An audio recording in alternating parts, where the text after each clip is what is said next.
Welcome back, everyone. In this video, we are going to convert our card list component, card component, and search box component over from a class component to a functional component. So to start, let's get rid of our class import because we won't need it anymore. And what we're going to do is we're going to say const card list is equal to a functional component. And then what we'll do is get rid of this render statement so that we can have it like this, so that we are now returning the actual JSX. We also need to get rid of this.props. So how is it inside of our parameters that we get our props? Well, React functional components actually only get two arguments. You get the prop and you get something called the forwarded ref. The forwarded ref is something that you are honestly only going to use maybe 2, 3, 4% of the time max. It's something that we'll explore later because it's honestly a little bit more complicated given that we haven't really seen it in context. Most of the time, you're just going to use props. And this props is the exact same as this.props. It's an object that has all of the different parameters and properties essentially that are being passed into this component. It's just that instead of this.props, it's going to be the first parameter that gets passed into this functional component. Similarly, because we know that this will always be the first parameter, we actually don't need to do the destructuring here. We can do the destructuring right inside of the parameter itself, like so. And now, instead of doing this return, because we have nothing else to return, we can switch this to an implicit return. And there we have our card list component. So let's go back to our application, and we see that everything still works as we expect it to. So let's do this now. Same thing for our card and our search box. If you want, you can do this yourself.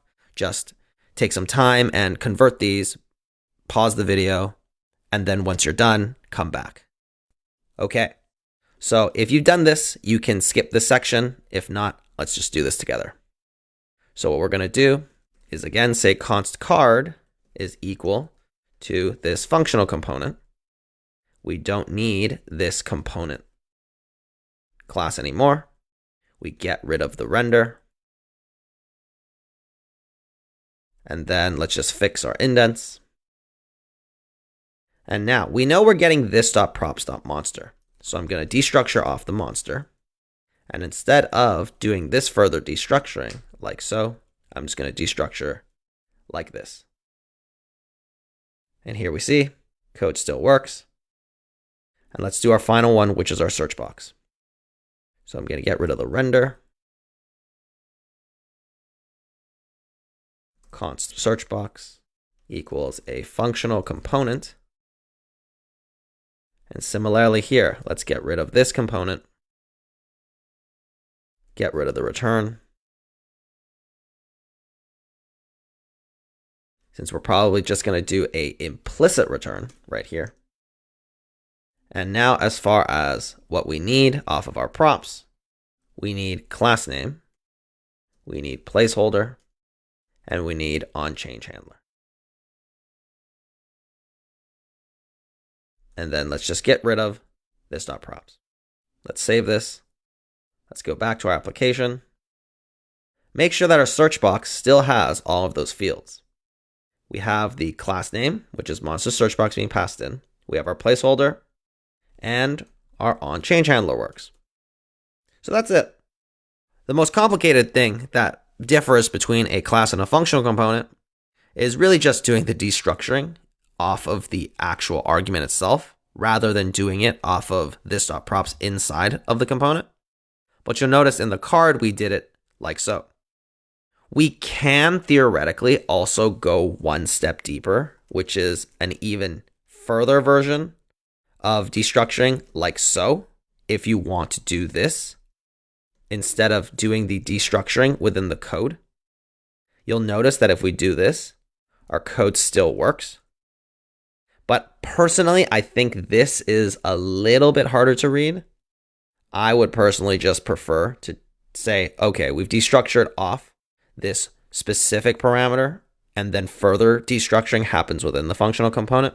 But this is really preference. But there you have it. We've converted all of our class components over to functional components. And if you're a little confused about functional components, don't worry. We'll get a lot of practice using functional components and hooks throughout this course, and definitely throughout the capstone project. But for now, I just really want you to think about the core lessons we had on functional components, rendering and re-rendering, as well as class components and re-rendering and rendering with lifecycle methods. This is going to be probably some of the most challenging parts of understanding React. But other than that, React is generally pretty simple once you have those concepts down.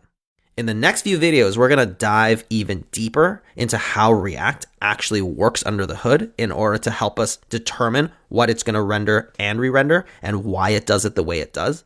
So join me in the next video and we'll get a really good understanding of how React and React DOM works under the hood.